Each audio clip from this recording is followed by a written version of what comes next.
There's a science behind executive coaching or coaching overall, and it's a word that has been overused.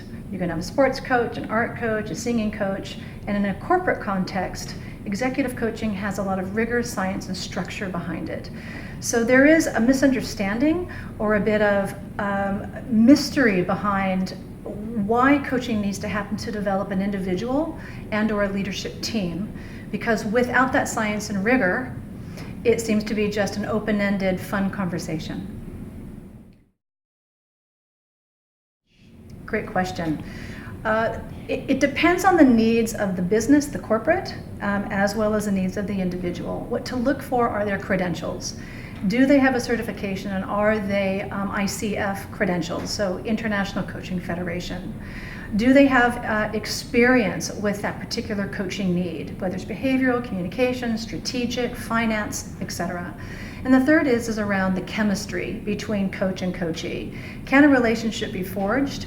Is the coachee going to be challenged? It's not about being friends. It is actually about ensuring that a deliverable and a result can be achieved in the next 6 months. And so the relationship and the foundation of trust and confidentiality is primary. That word readiness. Coaching is truly uncovering and discovering what you already know about yourself, as well as discovering what you may be blind to. What got you here at this certain level or at this period in your career is going to have to shift and change. You're going to have to unlearn and or relearn or add in new skills, behaviors, attitudes, and ways of doing. If you're not open to that, if you are blaming or assuming that the company is going to project your career, there's a problem. Readiness is about a person's willingness to say, I'm in. I am able and willing to hear feedback that is impacting the business and my ability to have a greater impact with the people around me. I really don't have executives that are not open to coaching. What that means is if they're not open, it means it's punitive. And if it's punitive, it means that there's something wrong.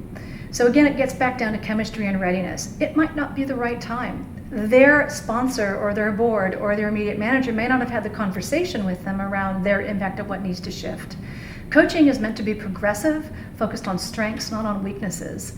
If the individual has not had the conversation around what can be versus what's going wrong, there's a likelihood they wouldn't be open because they don't have the context. So creating context, having conversations with the line manager and a sponsor will help to ease the openness.